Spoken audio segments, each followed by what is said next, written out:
Чаму Дональд Трамп адмовіўся ад ранейшай палітыкі ЗША па ізаляцыі Беларусі? Гэта праграма пра свет, з вами Сергей Пеляса.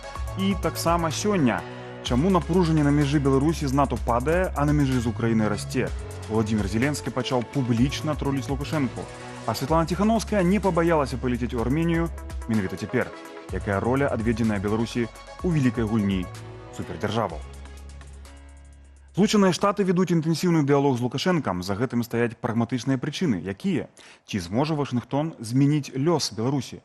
Пра гэта ў маім інтэрв'ю з палітолагам Тацянай Кулакевіч з Універсітэту Паўднёвай Флорыды ў ЗША. Сёння мы будзем разбіраць закуліссе новай амерыканскай стратэгіі ў дачыненнях з Беларусю з палітолагам доктар Тацянай Кулакевіч з Універсітэту Паўднёвай Флорыды ў ЗША. Добрый вечер, Татьяна. Добрый вечер, Сергей. Вельмі рада быць тут асабіста. Так, цудоўна, што мы ў варшаўскай студыі можам паразмаўляць. Гэта рэдкая магчымасць. Вы напісалі шмат тэкстаў на гэтую тэматыку, так, дачынення адміністрацыі Трампа з Беларусю. Чаму ўсё-такі Дональд Трамп пайшоў на наўпростывы дыялог з Лукашэнкам, ну, праз пасярэднікаў, натуральна, сваіх, спачатку праз Келлага, потым праз Коула, ігнаруючы ранейшую працяглую палітыку ізаляцыі? Таму што мы назіраем зараз у міжнародных адносінах і ў акадэмічных колах гэта гарачая тэма пра аслабленне ліберальна-дэмакратычнага парадку ў свеце. Што это значыць? Это значыць, што краіны больш не больш, а ўсё менш і менш назіраюць за правіламі, ужываюць інстытуты, такія як ААН, Міжнародны валютны фонд, Сусветны банк, каб яны дапамагалі пазбегнуць канфліктаў. Таму мы глядзім на Злучаныя Штаты, і Злучаныя Штаты глядзяць на Беларусь як адну з глобальных праблем і спрабуюць кантактаваць не таму, што санкцыі спрацавалі, а таму, што яны не спрацавалі. І зараз Злучаныя Штаты спрабуюць дасягнуць вымяральных маленькіх вынікаў. І ў гэты момант мы назіраем такі момант, што калій стаў такім унікальным інструментам, праз які Злучаныя Штаты дасягаюць гэтыя вымяральныя маленькія вынікі. І нават не маленькія, гэта мы размаўляем пра жыцці людзей. Таму цікава, чаму калій, таму што мы дасягаем, не мы, палітычна, Злучаныя Штаты бачаць як мінімум тры вынікі, ужываючы калій. Яны бачаць, што гэта дае стымул эканамічны Лукашэнку, гэта дае мажлівасць Дональду Трампу рэгуляваць кошты калія для сваіх фермераў, і таксама гэта дае інструмент вызвалення палітычных вязняў. Таму мы бачым, што гэта прагматычна, гэта не пра дэмакратызацыю, гэта пра вынікі, якія ён можа прадаць сваім выбаршчыкам. Так, вось вы в адным з сваіх апошніх артыкулаў па-англійску для амерыканскай аўдыторыі вы пісалі пра тое, што вайна ў Іране яна рэзка павысіла каштоўнасць беларускага калію для амерыканскага рынку. Мне здаецца, гэта такая думка, которая не для ўсіх она відавочная. Досыць арыгінальная думка. Мы са сваёй перспектывы, нам здаецца, што вось еўрапейскія санкцыі блакуюць калійныя ўгнаенні, а амерыканскія гэта нейкая там дробязь, хутчэй нейкая саступка, якая ні на што сур'ёзна не ўплывае. От калі еўразвяз здыме свае, вось тады Лукашэнка разгарнецца, да? А наколькі вось гэта харчовая бяспека, пытанне харчовае, звязанае з калійнымі ўгнаеннямі, наколькі вось гэта справа ў ЗША, так бы мовіць, дыктуе Трампу неабходнасць дамаўляцца з Лукашэнкам? Ці можна сказаць, што гэта вось такі поспех Лукашэнкі, да, тут? Ці гэта проста вот так супала, што вось пачалася вайна ЗША і Ізраіля супраць Ірана, і стварылася вот такая карысная кан'юнктура для рэжыму Лукашэнкі? Я б сказала, што гэта выпадковасць, гэта вельмі добры збег абставін для Лукашэнкі. гэта праўда, вайна вакол Ірана падняла кошты не толькі на нафту, але таксама на ўгнаенні, і гэта Беларусь з'яўляецца трэцяй краінай у свеце, якая пастаўляе гэтае угнаенне ў свеце, дабывае іх. І гэта выпадковасць, але што не выпадковасць, гэта тое, што Лукашенко заўсёды меў палітычных зняволеных як інструмент торговлі. І што з'яўляецца выпадковасць? Тое, што кошты падняліся, але і тое, што ў гэты момант Вашынгтон убачыў у палітычных вязнях інструмент гэтай торговлі, і гэта зараз ужываецца. Так, і мы вось назіраем гэты, цудоўны працэс, так, падавалася там год ці трошкі больш назад, няма ніякай надзеі. Альбо вельмі малая надзея была, да? І мы назіраем, як паступова вызваляюць вялікую колькасць палітвязняў. Разам гэта ўжо некалькі сотняў. Яшчэ не палова з афіцыйнай колькасці, але ўжо вельмі шмат, так? У тым ліку шмат знакавых асобаў. У той жа час сотні застаюцца за кратамі ў Беларусі. На вашу думку, вось вы знутры назіраеце за амерыканскай палітыкай, вы бачыце, як размаўляюць, як думаюць вашыя калегі, палітолагі ў ЗША, так? Не толькі на Флорыдзе, але гулам всё гэта асяроддзе. Чытаеце артыкулы акадэмічныя, так, паліталагічныя. Вось, ці можна уявіць сабе такі діл, які называюць часта вялікім ділам, да? Ці это можа быць такі діл кшталту «усё за ўсіх». Это я так придумаў, «усё за ўсіх». То бок, он здымае все абмежаванні з Лукашэнкі, а Лукашенко вызваляе ўсіх палітычных вязняў. Ці для Лукашэнкі за ўсіх вязняў, якія засталіся, все-таки ўсіх амерыканскіх саступак можа быць замала все-таки. Яшчэ штосьці ім дайце. Тут сітуацыя такая, што усіх за ўсіх гэта малаверагодна. Трамп, канешне, будзе хацець найвялікшую здзелку ў свеце. Гэта заўсёды такая яго мэта. Тое самае зараз мы назіраем бюджэт амерыканскі, калі ёсць запыт, по-моему, $1,5 трыльёна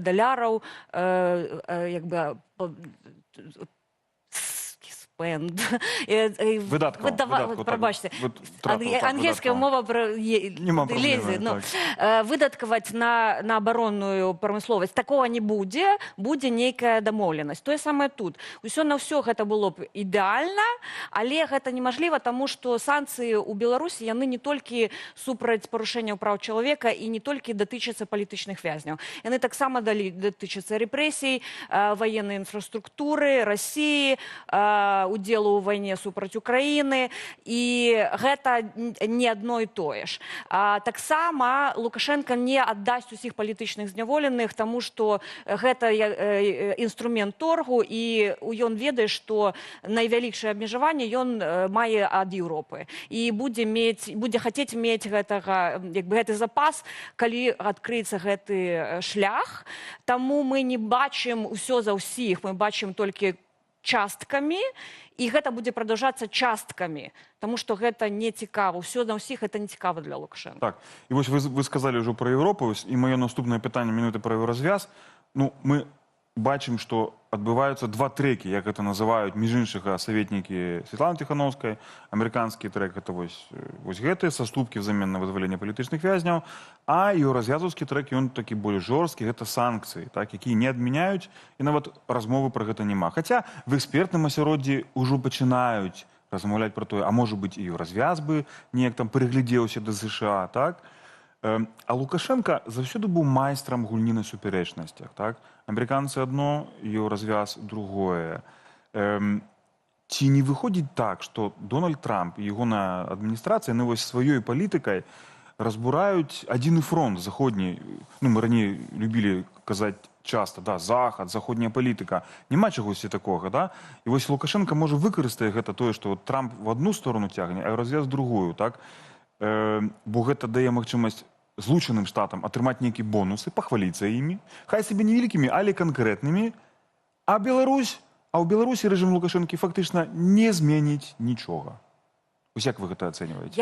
Гэта вельмі добры прыклад вось гэтага паслаблення ліберальна-міжнароднага парадку, якое Дональд Трамп вельмі часта паўтарае, што правілы ў міжнародных адносінах не працуюць. Менавіта таму ён спрабуе дамовіцца асабіста.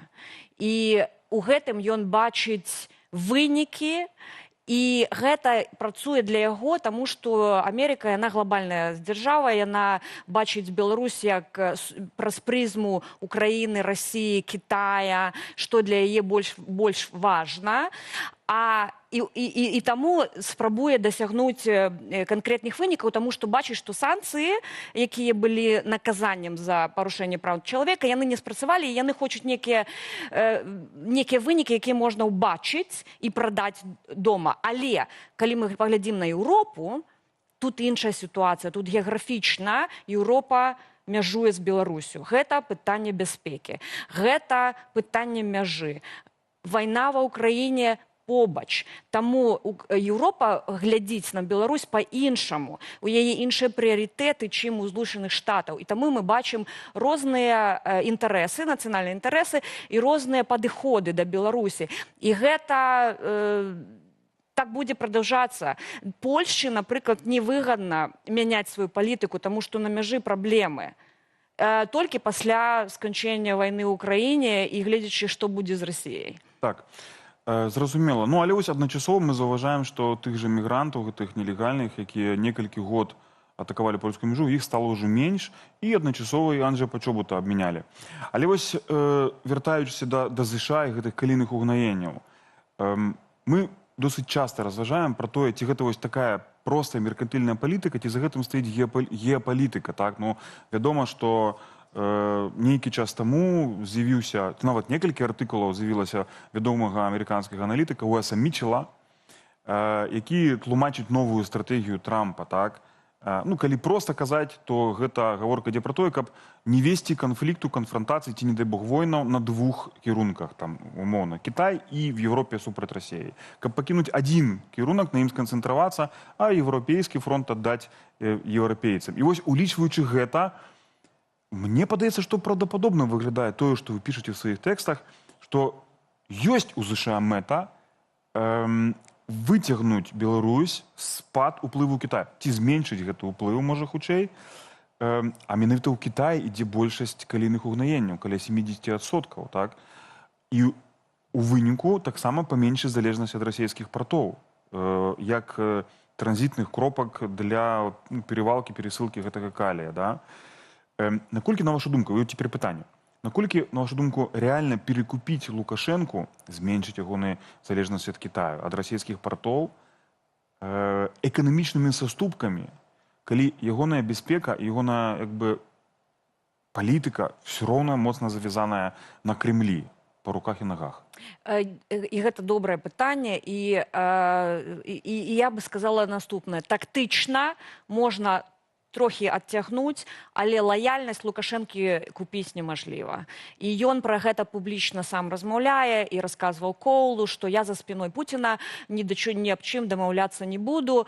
Але мы бачым, што ён таргуе і з кім ён можа. І тут не толькі Кітай, тут і глобальны поўдзень, можна назваць розныя краіны. Хто возьме тое, што ён можа прадаць, ён з тым будзе мець нейкія свае дамоўленасці. І таму ён дамаўляецца і з Злучанымі Штатамі, і з Кітаем, і з кім заўгодна, але гэта не мяняе нічога у яго лаяльнасці. Менавіта таму, як вы зараз заўважылі, бяспека завязана на Расію, і залежнасць беларуская павялічылася пасля паўнамаштабнага ўварвання ва ўкраіну ад Расіі.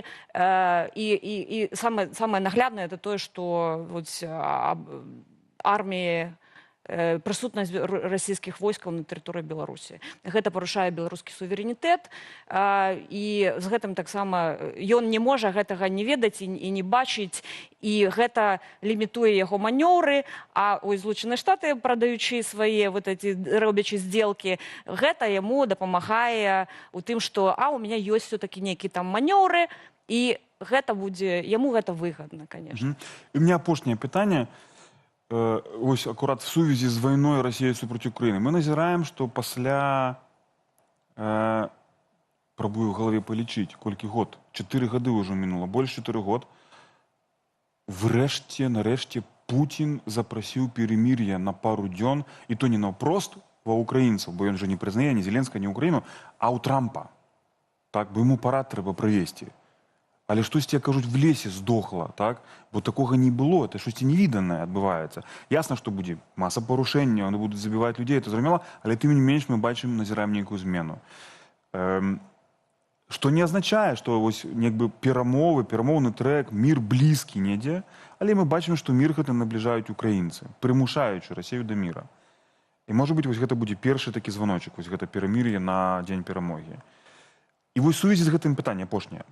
Вы в сваім адным з тэкстаў дапускаеце, што дыялог ЗША ці адміністрацыі Трампа з рэжымам Лукашэнкі гэта можа быць такой падрыхтоўкай глебы для перамоваў па Украіне. Ну, ясна, што гэтыя перамовы, яны даўно ідуць і да нічога асабліва не прыводзяць, але тым не менш, на далейшую перспектыву, да? Вось ці Злучаныя Штаты, можа быць асабіста Трамп, можа быць ягоныя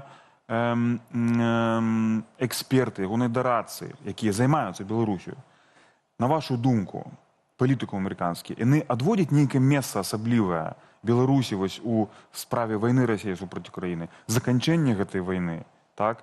І якой гэта Беларусь магла бы быць пасля вайны? Што гэта? Нейкі буфер паміж двумя блокамі ці тэрыторыя, якая все-таки неафіцыйна будзе прызнаная расійскай зонай уплыву, так? Ці проста нейкая такая справа, не вельмі важная, которую, ну, можна, там, вызвалілі палітвязняў, атрымалі нейкія там плюсы, бонусы, і все, як бы, так, і халера з той Беларусі, прабачце. Ну, я б сказала так, што Беларусь, яна не з'яўляецца цэнтральным вырашальным фактарам у перамовах заканчэння вайны ва ўкраіне. Гэта будзе вырашаць Пуцін, і Лукашенко можа быць пляцоўкай, можа быць буферам, можа быць нейкім інструментам дамоўленасцей.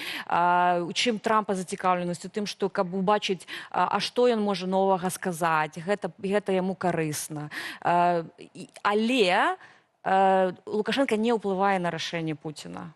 Ён можа з ім паразмаўляць, нешта там паспрабаваць парадзіць, але ўсе рашэнні прынимае Пуцін. А будучыня Беларусі будзе залежаць ад таго, што ці будуць змены у Расіі ці не, таму што рэжымы, яны змяняюцца толькі калі яны, не толькі калі пратэстоўцы выходзяць на вуліцы, а калі унутры сістэма пашатваецца.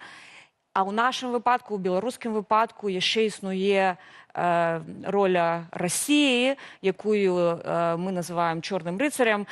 І гэты чорны рыцар, ён не белы, зноў жа, чорны, будзе спрабаваць утрымаць Беларусь у сваёй сферы ўплыву.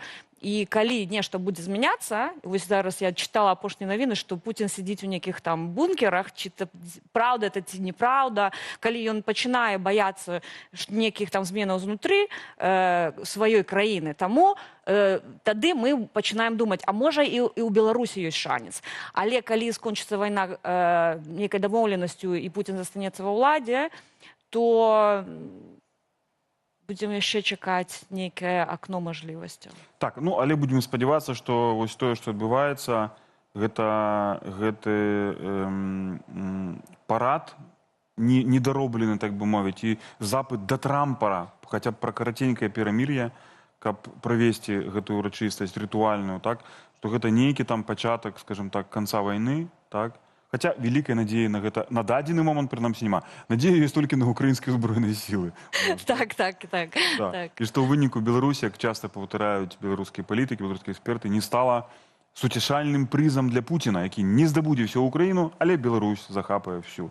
От спадзяюся, што так не будзе. Так. А яшчэ добра, што я убачыла, што украінцы таксама вельмі стратэгічна падыходзяць і не проста пагаджаюцца нават пасля размовы Пуціна з Трампам на 8-9 мая, а кажуць, а давайте паспрабуем яшчэ 6-7 і паглядзім, як воно пойдзе.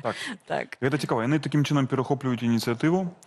Але бачна, што расейцы нейкім чынам украінскай версіі перамір'я не прытрымліваюцца, пра што сведчыць вчорашняй жудасная атака. Тацяна, дзякую вам за нашу размову, вельмі цікавую. Нагадаю, што я размаўляў з Тацянай Кулакевіч, доктар, палітолог з універсітэту ў паўднёвай Флорыдзе, ЗША. Дякую, што запрасілі мяне асабіста. Вельмі прыемна быць тут. Больш, чым падаецца. Дякую, Тацяна. Сябры, а праграма «Просвет» працягваецца. Са мною ў студыі ўжо мой калега Зміцер Міцкевіч, вайсковы аглядальнік. Вітанне, Зміцер. Вітаю. І вось у працяг гэтай тэмы, так, мы бачым, што адбываюцца спробы ЗША зменшыць ізаляцыю рэжыму Лукашэнкі, Беларусі, і такім чынам разрядзіць сітуацыю на памежжы НАТО з Расіяй і з нашай дзяржавай. Пры гэта сведчыць хаця б тое, што мігрантаў ужо амаль што няма на польска-беларускай мяжы, так? І вось цікава, што гэты абмен палітвязнямі, у тым ліку Анджэя Пачобутам, і агентамі спецслужбаў, піша адзін польскі эксперт, вядомы, на партале, які належыць да Урадавага інстытуту Цэнтральнай Европы. Цытую. «Вызваленне Анджэя Пачобута можа мець істотныя палітычныя наступствы, адкрываючы шлях да асцярожнай стабілізацыі польска-беларускіх стасункаў і абмежавання гібридных дзеянняў, накіраваных супраць Польшы. Згода Александра Лукашэнкі на абмен вязнямі, реалізаваная пры відавочным удзеле расійскага ФСБ, можа быць спробай прарваць міжнародную ізаляцыю рэжыму і паслаць Захаду сігнал пра гатоўнасць да прагматычнага дыялогу не толькі з Беларусю, але і з Расіяй». Канец цытаты. Зміцер, што ты думаеш? Які можа быць у гэтым працэсе інтарэс Расіі? Што гэта? Абыход санкцый праз Беларусь ці што? Тут у Расіі адразу некалькі важных пунктаў, на якіх яны канцэнтруюцца. Першае, таксама абыход санкцый. Гэта сапраўды важная рэч. Расія страціла доступ да шэрагу крытычна важных для іх тэхналогіяў. Мы ведаем, што, напрыклад, тыя ж самыя самалёты ў Расіі ператварыліся ў штучную зборку, і выкат кожнага самалёта — гэта вялізная падзея, якая анансуецца там з усіх крыніцаў. Гэта явна не тое, на што Крэмль разлічваў. У іх в гэтым вялізныя праблемы. Яны сапраўды пакутуюць ад адсутнасці доступу да заходніх тэхналогіяў, у тым ліку в пэўных крытычных для сябе сферах. Таксама гэта абыход санкцый, магчыма, праз нейкія магчымасці экспарту. Калі будуць знятыя і экспартныя абмежаванні нейкія з Беларусі, то таксама можна будзе пад выглядам беларускіх вырабаў гнаць свае рэчы в Европу, да тыя ж самыя нафтапрадукты, напрыклад. Тут гэта ж цэлы шэраг схемаў, якімі Расія можа карыстацца пад эгідай рэжыму Лукашэнкі, і якія раней выдатна працавалі. Толькі Европа і Злучаныя Штаты пастаянна гэта дакручваюць. Два, таксама гэта ж увогуле сама дыскусія пра гэта ўносіць разлад у шэрагі ворага. Расіі важна, каб таксама былі гэтыя абмеркаванні, каб вельмі павольна прымаліся рашэнні, супрацоўнічаць з Лукашэнкам, не супрацоўнічаць. Кожнае дададзенае пытанне на парадку Дня еўрапейскага звязу такое, перашкаджае ягонай эфектыўнай працы. Яшчэ адна рэч, таксама гэта спробы чарговы раз прадаць Лукашэнку ў якасці нейкага нейтральнага актара. Для Пуціна выпусціць палітычных вязняў у Беларусі нічога не каштуе. Яму ад гэтага ні халадно, ні спякотна. А вось тое, што свой чалавек, які фактычна з'яўляецца марыянеткай, можа быць прысутны на нейкіх важных перамовах, дададзены голас у чымсьці, дзесьці кагосьці запрасіць, паслухаць, пра што размаўляюць з дэлегацыяй. А з улікам таго, што зараз Венгрыя, напрыклад, страчаная ў гэтым плане, то каштоўнасць Лукашэнкі толькі ўзрастае. Трэба такога саюзніка прадаваць. То бок, і яшчэ адна рэч, таксама можна просто на гэтым фоне выгандліваць для сябе нейкія плюшкі в абмен таксама на гэтую, мала таго, што адкрыццё ізаляцыі, так яшчэ атрымаць для сябе нейкія бонусы. Ну і самае галоўнае, калі Захад яшчэ пойдзе на нейкі бізнес, на што спадзяюцца, у тым ліку Злучаныя Штаты, напрыклад, так гэта ж увогуле ідэальны сцэнар для Крэмля. Мала таго, што кантраляваць цалкам гэтую Беларусь, так яшчэ і не плаціць за гэта. Так, Зміцер, глядзі, у сітуацыі, асабліва калі на парад у Маскве прыедзе літаральна некалькі, трое-чацвёра замежных лідараў, лукашэнкаўская каштоўнасць расце. Абсалютна. І вось цікава будзем сачыць, заўтра вечарам будзе патаемная вечэра нейкая, закрытая Лукашэнкі з Пуціним, пра што ён там будуць размаўляць, так? Глядзі, мы з табой наведалі сёння і учора канферэнцыю у Варшаве, Defense 24 Days, бяспекавую, і там паразмаўлялі мы з удзельнікамі розных дыскусіяў. Між іншых, была дыскусія пра тое, ці Польша і Еўразвяз павінны змяніць сваю палітыку, дастасаваць яе да вось гэтага трэка ЗША-Беларусь, так? І мы пагаварылі з табой з удзельнікамі гэтай дыскусіі. Вось якія ў цябе высновы з гэтай дыскусіі? Чаму ўвогуле такія дыскусіі робяцца закрытымі? Тут зразумела, што яўна непапулярны погляд сярод еўрапейцаў, вось гэтае прамаванне змены падыходу, ну, фактычна гэта ісці ў фарватары Вашынгтону. Еўрапейскі звяз вядзе сваю дыпламатыю, сваю палітыку, і зразумела, то, што гэта ж, дарэчы, таксама у піку Злучаным Штатам якраз такі на фоне таго, што Злучаныя Штаты кажуць, вы самі мусіце дбаць пра сваю бяспеку. Так вось еўрапейскі звяз і дбае пра сваю бяспеку. Таму што размовы з Лукашэнкам супярэчаць стратэгічным інтарэсам еўрапейскага звязу і ў прыватнасці бліжэйшых краінаў да рэжыму Лукашэнкі.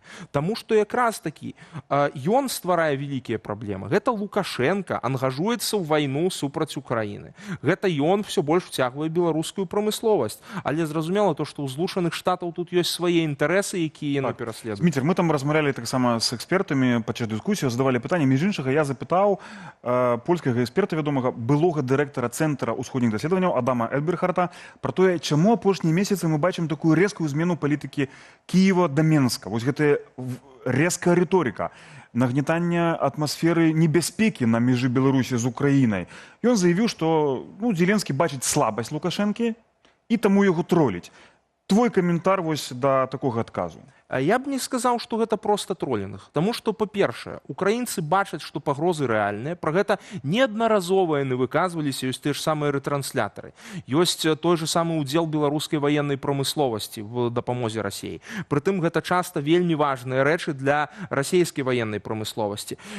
І Зеленскі, і Кулеба, і Буданаў выказваліся все аб гэтым, аб пытанні Беларусі, што важна якраз такі не дапускаць далейшага ўдзелу рэжыму Лукашэнкі. Што яшчэ важна? 5 траўня Ірына Мудрая, намеснік кіраўніка Офіса прэзідэнта Украіны і якраз такі чалавек, які адказвае за прыцягненне Расійскай Федэрацыі да адказнасці, заявіла аб тым, што Лукашэнка таксама мусіць трапіць пад гэты трыбунал. То бок гэта яшчэ адно сведчанне таго, што Украіна якраз такі ідзе ў фарватары еўрапейскай палітыкі. Таму што якраз Европа менавіта Украіне зараз надае больш дапамогі, не Злучаныя Штаты. Так, Зміцер, дзякую за твой каментар. Мы зараз пацягнем гэтую тэму ў нашым сюжэце.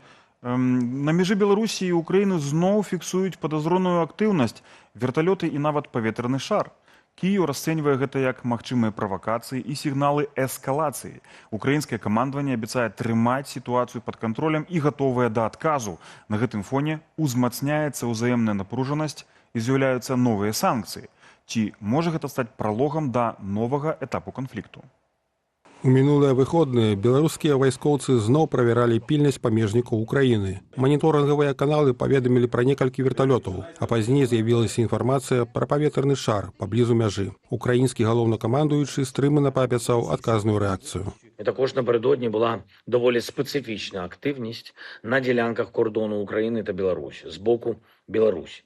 Уважно все фіксуємо, все контролюємо. Якщо буде потрібно, ми будемо реагувати. Україна готова захищати своїх людей, свій суверенітет, і кожен має це розуміти.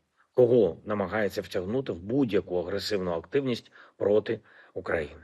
У сваю чаргу памежнае ведомства суседняй дзяржавы абвінаваціла Беларусь і Расію ў дэстабілізацыі сітуацыі. Фактычна, шар – гэта рэтранслятар для ўзмацнення сігналу авіяцыйнай зброі, якую Расія выкарыстоўвае супраць Украіны падчас абстрэлаў. З высновамі чыноўніка згодныя вайсковыя эксперты з Украіны. Акрамя таго, услед за Зяленскім яны адзначаюць, што манеўры паветраных суднаў у памежнай прасторы былі нетыповымі. 3 гелікоптера літало біля кордонів наших. Це було, не дуже стандартно з території Білорусі. І я вважаю, що це і працювала радіорозвідка, радіоелектронна розвідка на бортах тих гелікоптерів білоруських, або це був також і транслятор в повітрі для меж мережі. Між тим градус узаемнай напружанасці ў адносінах расце. У сярэдзіне красавіка украінская выведка паведаміла, што Беларусь пачала будаваць дарогі і абсталёўваць артылерыйскія пазіцыі Францыі каля мяжы з Украінай. Уладзімір Зяленскі папярэдзіў Менск пра наступствы ўдзелу ў вайне, згадаўшы пра лёс Мадура. Ад вострай рыторыкі ён перайшоў да канкрэтных крокаў. Зараз же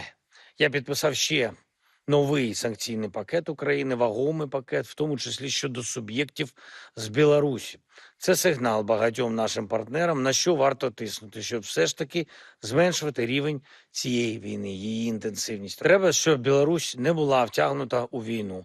Треба, щоб не було операцій проти інших європейських країн. У санкцыйны спіс трапілі у тым ліку Ольса, завод «Тэрмапласт» і кавальскі завод цяжкіх штамповак, якія вырабляюць камплектуючыя для артылерыйскіх боепрыпасаў, што выкарыстоўваецца Расіяй. Сярод фізічных асоб абмежаванні закранулі сыноў Лукашэнкі і яго адыёзнага паплечніка Віктара Шэймана. Адна з важкіх прычын санкцый – нядаўняя дэкларацыя беларускага дыктатара. Мы готовимся к войне. На то мы и вооруженные силы создали, на то мы их содержим, на то народ отстегивает от своих небольших заработных плат и денежного довольствия деньги, копейки для того, чтобы нас с вами содержать. Если вдруг кто-то решит с нами разговаривать и смотреть на нас через прицелы оружия, мы ответим. К этому и готовимся. Аналітыкі адзначаюць, што расійскае наступленне на паўднёвым усходзе ўкраіны зайшло ў тупік. Дроны ВСУ паспяхова знішчаюць як бранетанкавыя злучэнні, так і жывую сілу праціўніка. Мужчыны прызыўнога ўзросту ўцякаюць з Расіі, але нядаўна афіцыйны Менск заблакаваў ім магчымасць выезду праз Беларусь. Наколькі верагодна паўторнае наступленне расійскіх войскаў з беларускай тэрыторыі? На сегодняшний день прямой угрозы наступления со стороны Беларуси нет.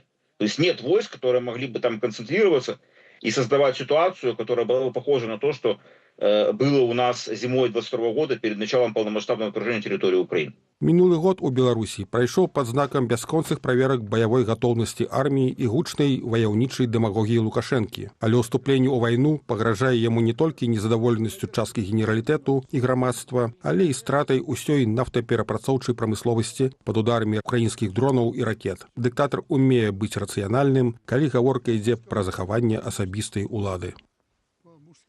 Дыпламатычны прарыў у Ереване. Светлана Тихановская на роўных з лідарамі Еўропы і НАТО.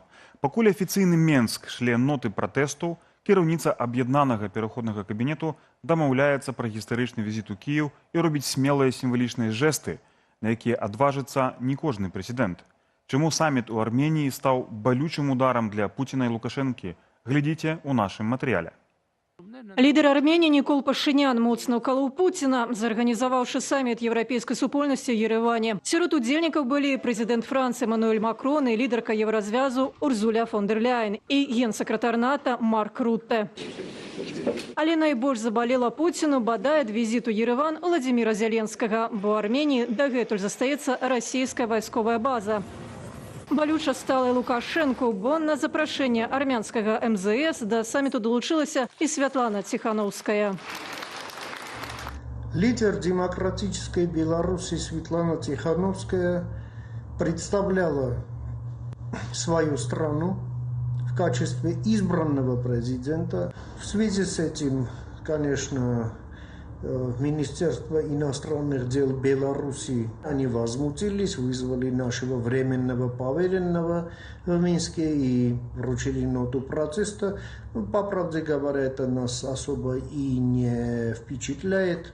Пусть делают, что хотят. Во всяком случае, мы знаем, что этот позорный диктатор не имеет никакого будущего. Светлана Тихановская провела двухбаковые перемовы с премьер-министром Армении Николом Пашиняном и Словаччины Робертом Фіцэ, президентом Франции Эмануэлем Макроном, кіраўніцай Еўрапарламенту Робертай Мецаляй, старшынёй Еўракамісіі Урзуляй фон дер Ляйен, генеральным сакратаром НАТО Марком Рутте. Важна і сімвалічна для армянскага народа і палітычнага класу было тое, што Светлана Тихановская склала кветкі да мемарыялу ахвярам геноциду. Далёка не ўсе лідары, баючыся сапсаваць адносіны з Азербайджаном, готовы на такі крок. В ходе ее визита она посетила и мемориал жертвам геноцида армян 1915 года. Это было замечено в армянском обществе и сочтено как уважительное отношение к памяти нашей страны. Адным з вынікаў удзелу Святланы Ціхановскай у саміце еўрапейскай палітычнай супольнасці ў Ерэване стала дамоўленасць з міністрам замежных спраў Украіны Андрэем Сібігам пра яе візіт ва Ўкраіну. Ужо ўзгодненыя канкрэтныя умовы і часавыя рамкі, якія з меркаванняў бяспекі не разгалошваюцца. Свет уступае ў новую фазу прагматызму і вялікіх здзелак. Пакуль Вашынгтон выцягвае Лукашэнку з ізаляцыі і вызваляе палітычных вязняў, Францыя становіцца лідарам Еўропы, падтрымлівае Арменію на шляху на захад і змяншае ўплыў Масквы на паўднёвым Каўказе. Правілы гульні ў нашым рэгіёне змяняюцца на вачах. Больш у сюжэце.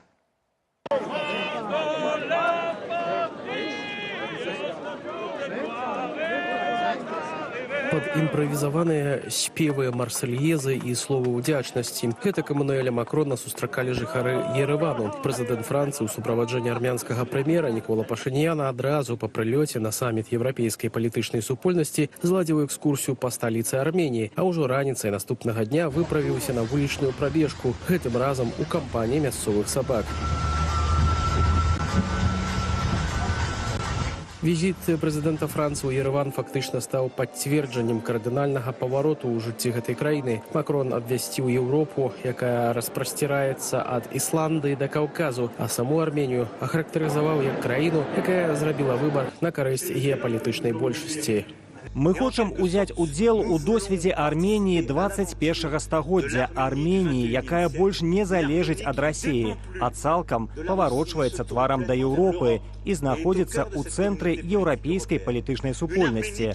Арменіі, якая хоча міру, працяглай стабільнасці і квітнення. І гэта само па сабе стварае такі росквіт дзякуючы абраным партнёрскім адносінам і надзейным хаўруснікам, такім як Францыя. Расія ж паводле Макрона адвярнулася ад Ерэвану падчас вайны ў Нагорным Карабаху, а таму еўрапейскі шлях для Арменіі быў заканамерным. Пры гэтым добрыя дачыненні Францыі і Арменіі маюць шматвекавую традыцыю ажно з агульных калісьці крыжовых паходаў. Невыпадкова падчас гэтага візіту Эммануэль Макрон выканаў песні славутага армянска-французскага спевака Шарля Азнавура. Пры гэтым на барабанах яму акампаніраваў усё той жа Нікол Пашынян.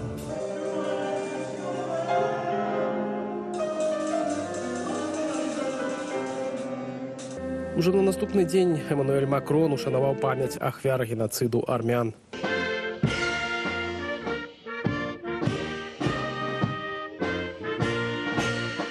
Вынікам візіту стала не толькі падпісанне сумеснай дэкларацыі аб усталяванні стратэгічнага партнёрства, але і нешта большае па-за дамоўленасцямі на паперах. Перадусім палітычнае падтрыманне з боку французскага лідара дзеючага прэм'ера Пашыняна, які зноў пазмагаецца за галасы сваіх суграмадзянаў на будучых парламенцкіх выбарах, што адбудуцца ў краіне праз месяц, 7 чэрвеня. Своей поддержкой Макрон делает серьезное одолжение Пашиняну. Ну, не только Макрон, но в свою очередь мы недавно имели в феврале и участие визита Венса, вице-президента США, тоже он выразил серьезную поддержку своими заявлениями.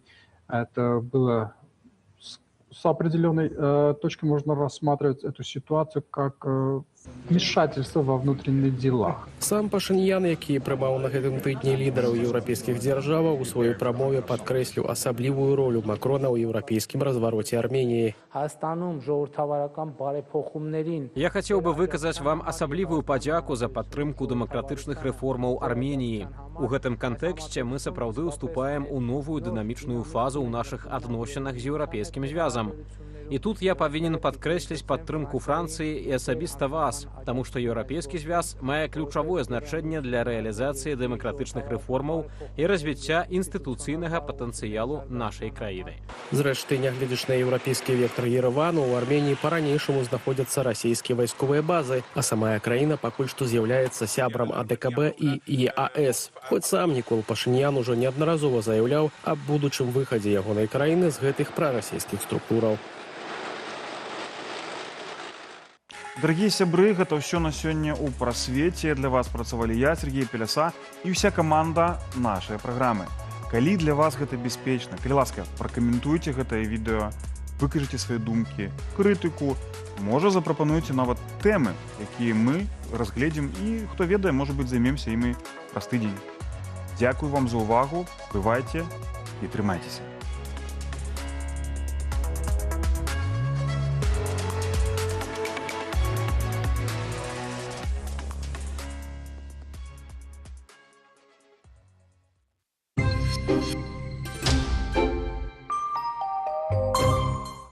З 11 до 17 траўня пройдуць выбары ў новы склад каардынацыйнай рады.